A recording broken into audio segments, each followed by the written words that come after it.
near as I can tell, of course, this is totally without seeing any of them, but I think that they don't view it as, I don't want to live anymore. It's not like they're depressed and they're saying, I don't want to live anymore and everybody'd be better off without me. It doesn't sound like that's what's happening. I think what's happening is from just watching the news and all. So it's it's not a very good professional opinion. But I think that they've been told and taught as part of their, I don't know if culture is the right word, but especially maybe religion, that the folks that they are going to kill are the enemy, and that they will go to heaven if the more people they take out of the enemy, the better off they'll be, and the more rewards there'll be in heaven for them. So they look at it as like a way to get to heaven, I guess. Here in our culture, we tend to think, you have to be, well, if you're Christian, you to be saved, so to speak, to go to heaven. So but to be saved, you have to be a good person. You have to watch out for your common man, put them before yourself, and so on. I think this is just a completely different religion and belief system that they have, and they've been raised in that or taught that from very early on. A lot of these are younger people, and they fully, wholeheartedly believe it. And I don't think it's not something I think you can treat, so to speak. Unlike what we're talking about here, where we're talking about depression and things that are very treatable. That's not something you can treat necessarily. I think that would take changing their whole faith system, and you wouldn't be able to do that probably unless I don't know how you do that. So that's my guess. I mean, that's not no educated guess really. That's more of from what I've seen and read. But yeah.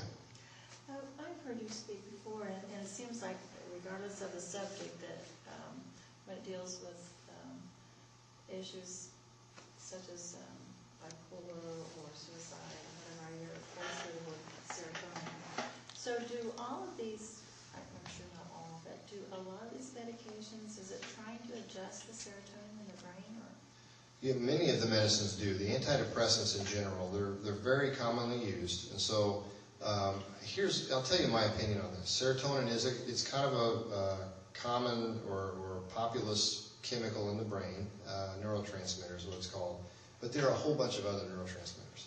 And we're starting to learn now that, these medicines boost serotonin in certain parts of the brain, and we think that that's how they work, right? Well, it's more complicated than that. It's just that's an easy way to put it, And I think, as the field evolves and the science evolves, we start to learn more and more. To give you an example, I mentioned that they don't work very quickly.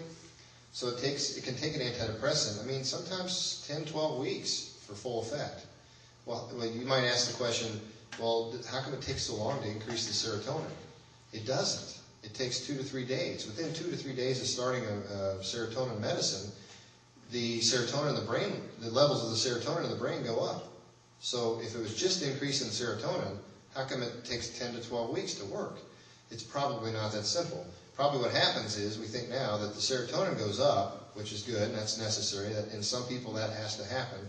Incidentally, not everyone who's depressed it's not always because of low serotonin. It can be other things. It can be norepinephrine, dopamine. There's some other chemicals that we think are involved.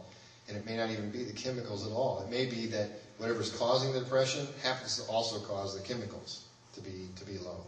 But in any case, you take the medicine, it boosts the chemicals kind of quickly, and then as time goes on, there's probably a cascade of other things that happen. So you boost up the serotonin, that causes something else to happen in the brain, which causes something else, and this and that and the other. And that whole process, maybe that whole process is what takes 10 to 12 weeks, for full effect. Does that make sense? So we put it simply sometimes because our own brains have a hard time conceptualizing, but also the science isn't fully there yet. So, good question. What are some of the medications for serotonin? The antidepressants that work on serotonin. They're called SSRIs as a class. You always think of medicines as a class, and then what are those medicines in that class? I don't like to mention brand names much in here, but I will to answer your question. But Prozac was the first one out, and then there's Luvox. These are brand names, but there's generics now. So generic for Prozac is fluoxetine. Luvox, the generic, is fluvoxamine. Celexa is another one, and Lexapro is another one. Zoloft and Paxil, those are all serotonin medicines. I'm trying to think if I missed any. I don't think so. I think I got most of those. And then there are other medicines that work on serotonin too, but also work on another chemical called norepinephrine. And that's like Effexor and Cymbalta. Those are the only two of those that are around.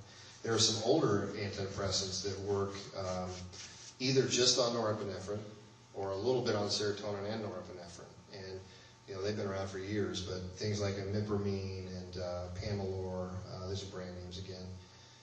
But all of these are generic. I mean, they come generically now. But the brand names Pamelor, imipramine, I'm trying to think of Doxepin's another one. So amitriptyline, well, that's a generic. Let's see, that was Elavil. Amitriptyline is Elavil. So a lot of chemical names. Apologize. But there are a lot of antidepressants that are out there. So, and medications in general. Each of them is a little bit different. So some people ask the question, if I take one of those, let's say I take Prozac, and it doesn't work for me, or if I have side effects or something, does that mean that another one in the same class is going to have the same problems? And the answer is no. I mean, you may tolerate it, and it may work just fine for you. So maybe Prozac doesn't work, but Celexa does, or any number of combinations. So not one medicine works for everyone. But in general, they're all equally effective. So if you take 1,000 patients and you study them, versus placebo, the drugs work about the same rate. So, if that makes sense. Okay. Any other questions? All right. What is the percentage of the population that's treated for clinical depression? That's a good question. In our society, I think it's 70 million people that have depression in this country. But I don't think that's all treated. That's probably not all treated. I don't know what the number is that's treated. Not sure how we'd get to that, I guess. How we'd know that number, I don't know. But it then just again, seems like it's growing exponentially. oh, it certainly is growing, yes, absolutely. When this new class of medicines, the SSRIs, came out, the older ones I mentioned, the amitriptyline and imipramine, they had some side effects, and some side effects that bothered people, more, and so people wouldn't take them as often. These new ones came out, and they're people felt like they're much safer, although safety is kind of a question, I mean, in any one patient, you can have certain side effects, and if you don't like those side effects, you're not going to take it, right? So the new ones have those things too, where patients will say, I don't like this feeling or that feeling, and I'm not going to take this medicine. But by and large, the new ones seem to be a little better tolerated than the older ones, and doctors were much more comfortable using them, especially family practice and internal medicine doctors, primary care doctors. So I think the antidepressants have gotten much more widely used, and not to downplay at all some of the marketing and other things that has gone on, with pharmaceutical companies and all.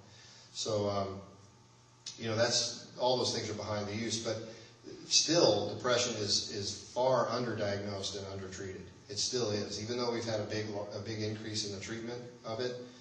It's and I tell you, what's fascinating to me is how hard it is to tell. Sometimes you can have a patient come in and they won't even know that they're depressed, and you can't figure out that they're depressed. I had this happen to me. A gentleman came in, and I can't remember what his complaint was. Maybe some kind of anxiety. He didn't identify any depression. I asked him all the depression symptoms. No. And, he denied all of this stuff. Of course, again, no brain scans, no blood tests. I couldn't tell for sure. His wife comes in 2 or 3 sessions later. He wasn't getting any better, and I couldn't figure out what was going on. His wife comes in. She says, he's depressed, don't you? I'm like, no, I didn't know he was depressed. Thank you for coming and telling me that.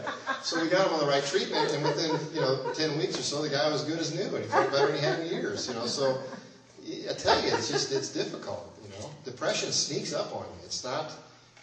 You don't wake up one day and all of a sudden you're depressed, and boom, it's clear as a bell to you that you're depressed. It sneaks up on you,